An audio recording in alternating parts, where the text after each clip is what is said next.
Energi orang yang sudah menzolimi kamu.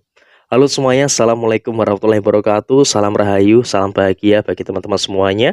Ketemu lagi dengan saya di channel Zodiak Harian, satu-satunya di Indonesia.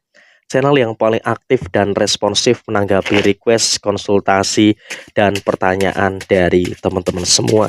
Dan pada kesempatan kali ini, saya akan bahas energi orang yang menzolimi kamu. Nah, energinya seperti apa?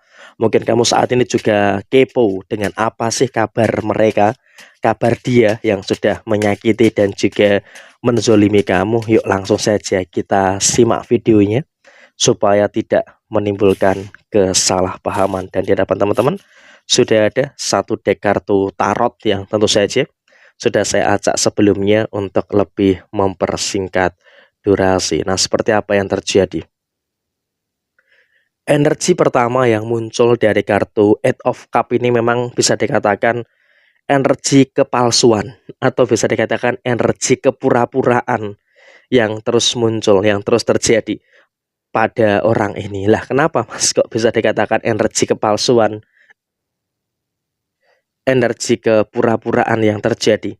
Karena emang orang ini adalah orang yang bermuka dua atau mungkin bahkan lebih dari dua. Dia bisa pura-pura baik di hadapan orang lain, tapi bisa pura-pura sebaliknya. Artinya apa? Orang ini adalah orang yang selalu dalam kondisi yang dipenuhi dengan kepalsuan, dipenuhi dengan kepura-puraan. Tetapi ya di sini sudahlah, itu udah bukan urusan kamu, itu urusan dia dengan dirinya sendiri. Sehingga apa? Walaupun dia dipenuhi dengan kepura-puraan, sekarang yang terpenting adalah di sini kamu akan melihat beberapa situasi atau kabar bagi orang yang pernah menzolimi kamu. Karena apa? Dengan situasi yang terjadi, dia dipenuhi dengan kepura-puraan, dia dipenuhi dengan beberapa perkara, dia dipenuhi dengan beberapa masalah. Saat ini dia sedang mengalami beberapa pressure. Dia sedang mengalami beberapa kemungkinan-kemungkinan permasalahan-permasalahan yang terjadi. Masalah inilah, masalah itulah, dan juga beberapa masalah-masalah yang lainnya. Yang memang dia pun juga kewalahan. Karena apa? Nine of Swords menggambarkan pressure yang bertubi-tubi, masalah yang bertubi-tubi. Belum sempat menyelesaikan, sudah dihantam dengan masalah yang lainnya. Jadi dari dua kartu ini, teman-teman seharusnya sudah bisa simpulkan bahwa energi orang yang menzolimi kamu saat ini juga berada dalam konteks yang sedang bermasalah. Nah, walaupun mereka dalam konteks yang bermasalah, kamu mungkin akan bertanya-tanya, apakah mereka mampu untuk melewati itu? Jawabannya ya ada yang mampu, ada yang tidak. Karena apa? Posisi mereka untuk menyelesaikan masalah itu cenderung lamban. Ibarat kata dia menyelesaikan satu, tapi masalah yang datang 5. Jadi ya memang terkalkulasi cukup banyak masalah yang akan bertumpuk. Kenapa? Dia hanya mampu menyelesaikan satu persoalan, tetapi tidak mampu menyelesaikan 5 persoalan yang lainnya, atau mungkin 4 persoalan yang lainnya. Nah, bisa kebayang nggak ketika ini terus bertambah, mereka dalam kondisi yang belum mampu untuk meluaskan kapasitasnya. Sehingga dengan situasi ini, pasti lambat laun dia pun juga akan merasa kewalahan. Dan dia juga posisi saat ini adalah, mohon maaf, dia berjuang sendirian. Artinya apa? Dia merasa tidak ada orang yang membantu dia untuk menyelesaikan masalah dia ini. Sehingga apa? Dia pun juga memiliki asumsi, memiliki anggapan dia berjuang sendirian. Tetapi ya walaupun dia merasakan dia berjuang sendirian, tapi dia juga masih percaya dengan kemampuan mereka. Mereka masih percaya dengan kemampuan yang mereka punya. Kalau apa? Kalau semesta itu masih akan membantu mereka. Semesta itu masih akan membantu dia gitu loh, untuk menyelesaikan masalah. Ya perkara semesta mau ngebantu atau enggak itu ya mungkin bukan urusan kamu, bukan urusan saya juga. Tetapi yang jelas di sini kau bisa melihat bahwa hukum karma itu betul-betul bisa terjadi. Sehingga kamu juga tidak perlu khawatir, tidak perlu takut. Yang namanya hukum karma itu kan juga pasti akan terjadi pada siapapun. Siapa yang menanam, dia yang akan memetik. Siapa yang menabur, dia yang akan menuai. Dan di sini dia pun juga sedang dalam persimpangan. Orang yang menzolimi kamu, energinya pun bukan hanya soal kepura-puraan, kepalsuan, tekanan masalah, dan juga berjuang sendirian, tapi juga ada situasi persimpangan.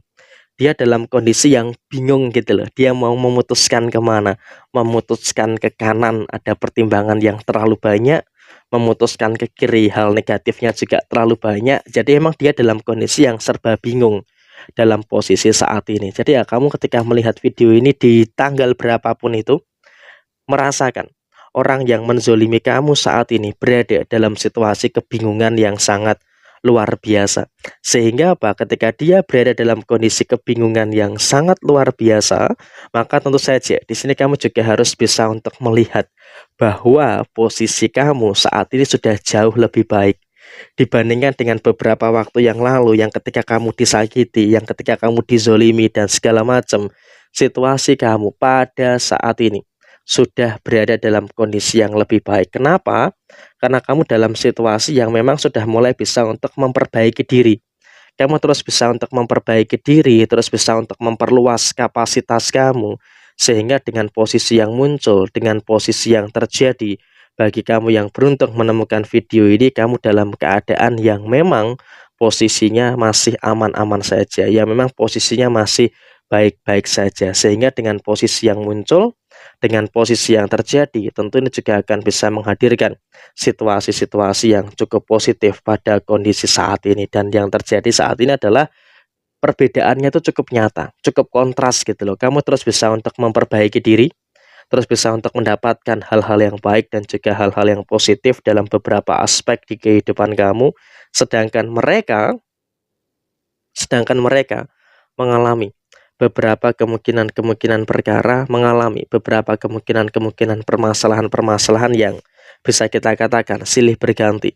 Silih berganti mereka akan mengalami masalah ini, masalah itu, dan juga beberapa masalah-masalah yang lainnya. Sehingga posisinya adalah memang kamu juga harus terus bersyukur bahwa keadilan itu betul-betul bisa kamu dapatkan secara keseluruhan. Dan bahkan kamu juga tidak nutup kemungkinan sebentar lagi akan mendapatkan kebenaran-kebenaran yang terjadi atas apapun yang ada, atas apapun yang terjadi di posisi beberapa waktu ke depan. Sehingga dengan kau bisa memahami apa yang terjadi, bisa memahami apa yang muncul, tentu ini juga bisa membuat kamu berada dalam kondisi yang baik dan juga bisa membuat kamu berada dalam posisi yang betul-betul bisa terjadi dengan sebaik mungkin. Dan posisinya adalah kamu di sini beruntung bisa melihat energi orang yang menzolimi kamu ternyata saat ini juga memang betul-betul sedang bermasalah, sehingga kamu juga dalam posisi yang memang harus bisa untuk lebih bersyukur dengan segala hal yang baik, bersyukur dengan segala hal yang positif yang ada di dalam posisi kehidupan kamu secara keseluruhan. Dan biarkan saja orang ini bertemu dengan karmanya, biarkan saja orang ini bertemu dengan situasi yang menyedihkan bagi mereka. Jadi ya kurang lebih seperti ini. Semoga hal-hal baik selalu menghampiri kehidupan kamu secara keseluruhan. Mohon maaf bila ada kesalahan. Sampai ketemu di video yang berikutnya. Jaya Jaya Wijayanti, Lepur Dining Pangastuti, Jaya Hadi Diningrat, Rahayu Sagung Dumadi. Wassalamualaikum warahmatullahi wabarakatuh.